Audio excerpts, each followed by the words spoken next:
Saudara-saudara sebangsa dan setanah air, kalau jadi Hindu jangan jadi orang India, kalau jadi Islam jangan jadi orang Arab, kalau jadi Kristen jangan jadi orang Yahudi. Tetaplah jadi orang Nusantara dengan adat budaya Nusantara yang kaya raya ini. Ingat wahai saudara-saudara, musuh yang terberat itu adalah rakyat sendiri.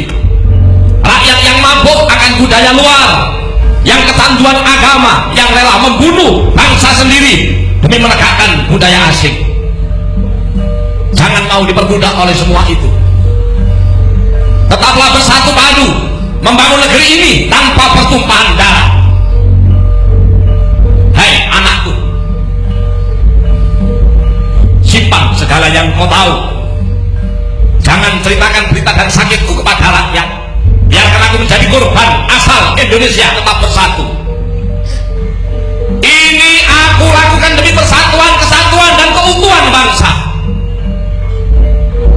Jadikan ceritaku ini sebagai saksi bahwa kekuasaan presiden sekalipun ada batasnya. Karena kekuasaan dan kekuatan langsung ada di tangan rakyat. Dan di atas segala-galanya adalah kuasa Tuhan yang Maha Esa. Merdeka! Mereka penistaan kepada Islam itu dengan lebih vulgar dan betul-betul sangat memprihatinkan. Bukan mereka sadar, bukan mereka insaf, bukan mereka taubat. Lo buktinya mana? Beberapa waktu yang lalu di televisi ada pidato seorang nenek-nenek, saudara. Kok ketawa? Ya orang kalau udah punya cucu kan nenek. Saya udah punya cucu kakek. Jadi Ustadz Husain kakek-kakek, saya kakek-kakek. Bukan menghina, emang benar. Nah, cuman ini nenek mungkin karena usianya sudah lanjut, mungkin pikun, terus mengatakan secara terbuka, kalau Anda mau jadi orang Islam, jangan jadi orang Arab.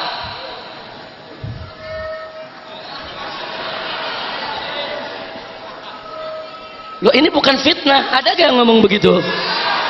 Ada yang ngomong begitu? Itu kalimat tidak tegak lurus. Mestinya kalimatnya diperbaiki.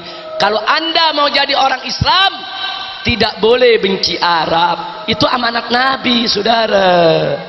Sampai Nabi mengatakan ahibbal Arab li salas, cintailah Arab karena 3 perkara.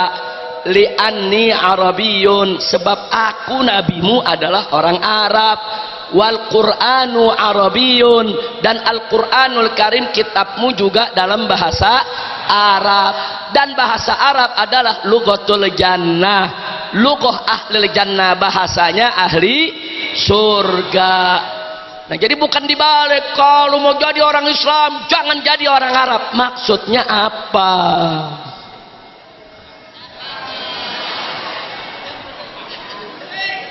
Ini urusannya nih, selesai dialog di Rasil, besok saya dilaporin lagi sama polisi. Habib Rizik telah menghina nenek-nenek. Pokoknya setiap ceramah dilaporin, setiap ceramah dilaporin. Kacau balau ini negeri, saudara. Saudara, saya beberapa waktu yang lalu pernah ceramah dan pernah diputar juga di Rasil, saudara. Ini memang ada gerakan sangat berbahaya sekali. Gerakan mengarab-arabkan Islam, mengarab-arabkan syariat, mengarab-arabkan aturan Allah dan Nabi. Inna lillahi wa inna ilaihi.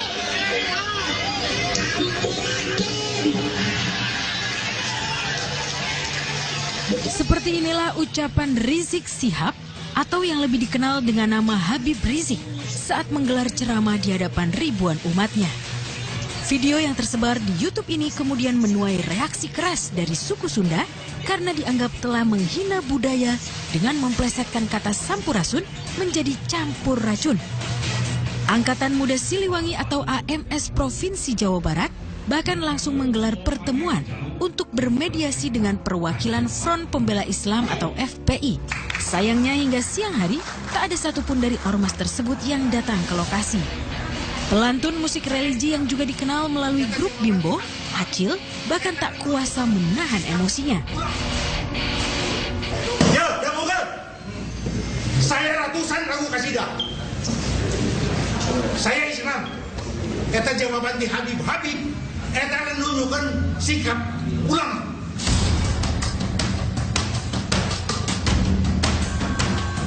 Dalam akun Facebooknya, Bupati Purwakarta Deddy Mulyadi mengatakan bahwa kata Sampurasun diambil dari sebuah kalimat bahasa Sunda, yakni Sampurna Ning Ingsun, yang artinya sempurnakan diri Anda.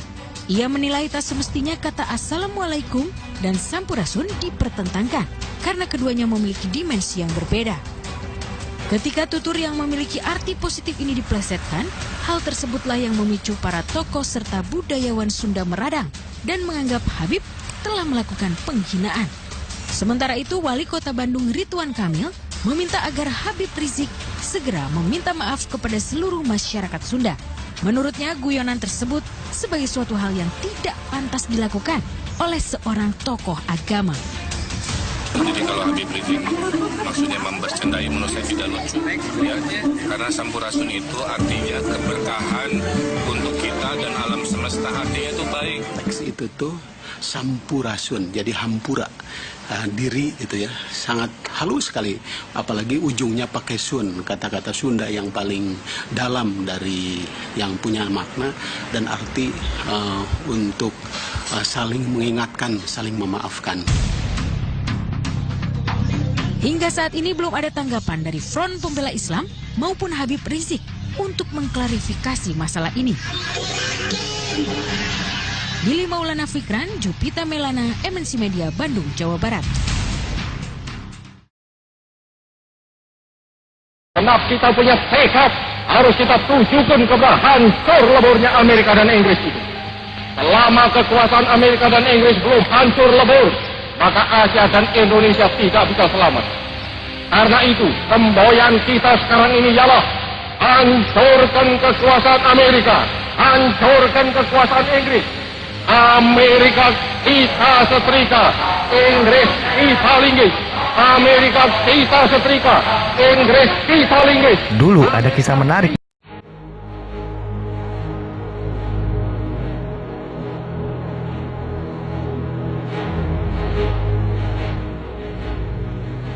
Allah, makanya kemarin saya diundang di dalam dialog lintas agama. Sudah, di antaranya dibicarakan soal ini. Saya sampaikan ada pendeta-pendeta, ada pastor-pastor, saudara, kemudian ada rahib-rahib. Saya sampaikan kepada mereka, kami ini umat Islam punya Tuhan. Tuhan kami melarang kami untuk memilih pemimpin yang bukan dari kalangan kami.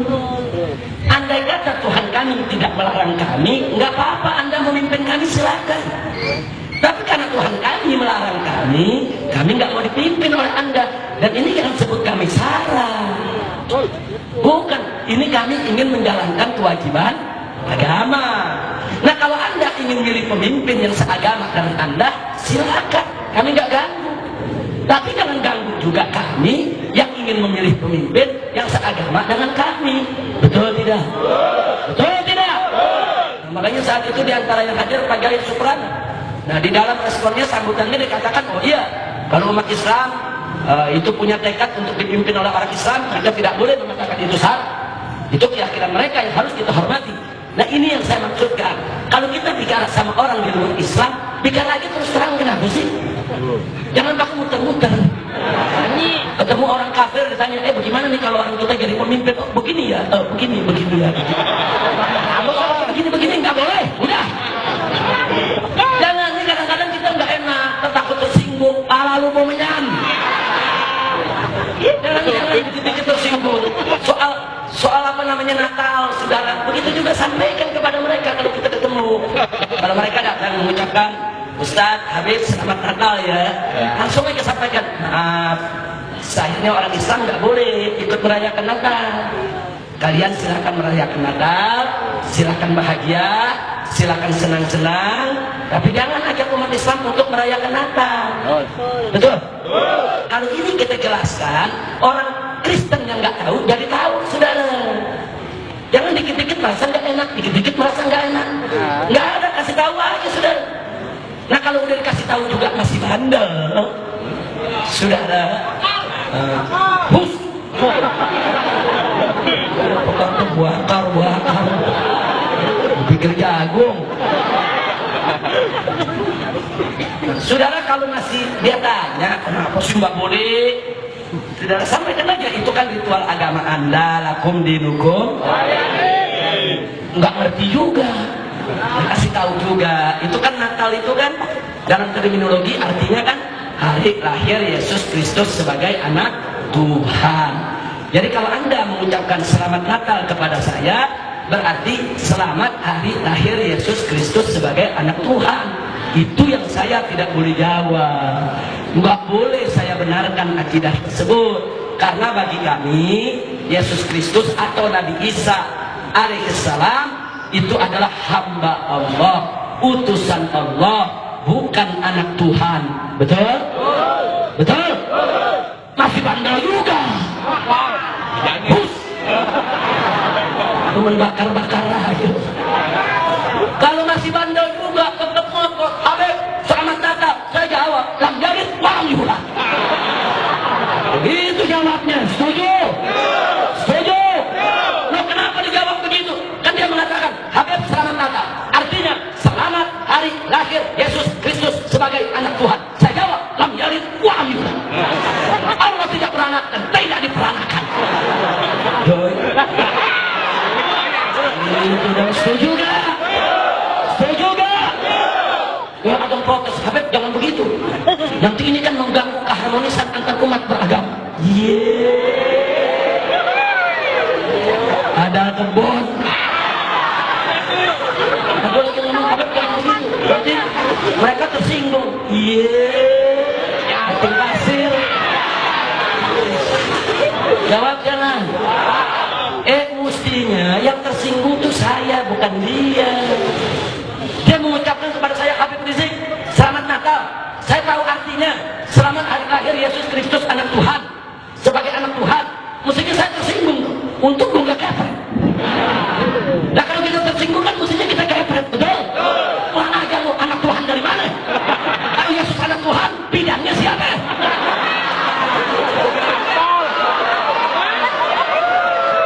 Kira-kira paham gak? Ayo umat Islam boleh ikut Natal gak? Boleh ikut Natal gak? Tapi kita juga gak boleh ganggu mereka Natal, betul? Boleh ganggu mereka Natal? Boleh teror mereka Natal? Boleh ancam mereka Natal? Gak boleh. Jangan teror, jangan ancam, jangan ganggu. Tapi ingat, tidak boleh kita ikut mengucapkan selamat Natal, apalagi ikut merayakan dengan mereka di gereja. Na'udzubillah min dzalik. Baik. Setelah saya sampaikan begini, kira-kira semua jelas tidak? Paham tidak? Siap bangkit? Siap melawan media-media musuh Islam? Betul? Nah karena itu saudara doakan. Kami dari FPI sedang merintis untuk membangun kekuatan media. Kami akan membangun aplikasi FPI yang serbaguna, yang bisa digunakan oleh seluruh masyarakat se-Indonesia. Dan kami sedang mempersiapkan server sendiri. Kami tidak mau server numpang di tempat orang, sudah. Bahkan kalau program ini berhasil dengan izin Allah, insya Allah 5-10 tahun kalau perlu kita umat Islam punya satelit sendiri, sudah. Takbir! Begitu kita harus bangkit. Tapi ingat, kita harus berjuang bersama. Gak boleh kita pecah belah, betul? Nah, makanya saya minta kepada semua kalangan, baik dari kalangan Ahlus Sunnah wal Jamaah maupun dari kalangan di luar Ahlus Sunnah wal Jamaah, selama Anda Muslim, selama Anda cinta Islam, selama Anda betul-betul ingin Islam ini jaya, ayo mari kita jaga persatuan persaudaraan kita. Jangan pecah belah daripada persatuan umat Islam. Betul? Insya Allah kalau kita bersatu, kita akan menang. Siap bersatu? Siap bersaudara? Siap bangkit berjuang? Takbir! Takbir! Sallu ala Nabi! I hate imperialism. I detest colonialism, and I fear the consequences of their last bitter struggle for life. We are determined that our nations and the world as a whole shall not be the plaything of one small corner of the world. Bung Karno mengatakan, PBB dianggap sudah bersikap tidak netral. Kepentingan bangsa-bangsa baru selalu dikalahkan oleh negara besar. Ia mencontohkan PBB yang tidak menghukum Amerika Serikat, Inggris, atau negara besar lain yang mencampuri bahkan mengganggu urusan dalam negeri negara lain. Melalui pidato berjudul The Build the World Anew, yaitu membangun tatanan dunia yang baru, Bung Karno juga memperkenalkan Pancasila sebagai dasar negara Indonesia yang diserap dari materi-materi lokal kenusantara. Kemudian, Bung Karno dengan bangga menawarkan Pancasila sebagai sebuah ideologi alternatif. The Pancasila, the 5 guiding principles of our national life. These are, first, believe in God.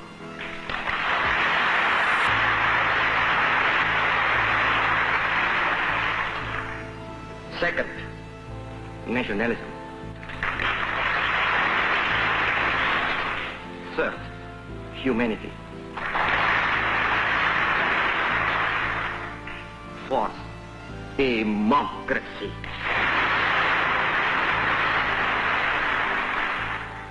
Fifth, social justice. Pidato itu pun mampu membuat para hadirin sidang PBB terkesima dan terhipnotis. Para hadirin hanya menjadi pendengar yang baik, tekun dan bersungguh-sungguh, kemudian disambut dengan riuh tepuk tangan. Sahabat suluh muda, yang membuat kaum beragama Islam Indonesia, bahkan dunia, bangga adalah ketika Bung Karno memperkenalkan konsep kebangsaan melalui kutipan ayat Al-Quran di hadapan seluruh petinggi dan anggota Perserikatan Bangsa-Bangsa. Dengan baju kebesaran berwarna putih, lengkap dengan kopiah dan kacamata baca, dalam buku Total Bung Karno, ia mengatakan, "Saya telah memanjatkan doa kepada Tuhan Yang Maha Kuasa agar lidah saya dapat menemukan kata-kata yang tepat untuk menyatakan perasaan hati saya. Dan saya juga telah berdoa agar kata-kata ini akan bergema di hati sanubari mereka yang mendengarnya." Bung Karno kemudian mengutip Al-Quran Surat Al-Hujurat ayat 13 sebagai salah satu ayat yang membicarakan konsep kebangsaan dari sudut pandang Islam. Kepada forum PBB, Bung Karno mengatakan, kitab suci Islam mengamanatkan sesuatu kepada kita saat ini. The Quran says in my language, "Hai sekalian manusia, sesungguhnya aku telah menjadikan kamu sekalian dari seorang lelaki dan seorang perempuan, sehingga kamu berbangsa-bangsa dan bersuku-suku, agar kamu sekalian mengenal satu sama lain. Bahwasanya yang lebih mulia di antara kamu sekalian ialah siapa yang lebih takwa kepadaku." Kutipan pidato tersebut menohok sekaligus membuat malu negara-negara yang berasaskan Islam. Banyak pemimpin negara yang berasaskan Islam termasuk Arab Saudi kemudian merasa kecolongan. Sebab sebelumnya tidak ada satupun kepala negara yang pernah mengutip ayat suci Al-Quran dalam pidatonya. Hanya Bung Karno, Presiden Republik Indonesia yang melakukannya.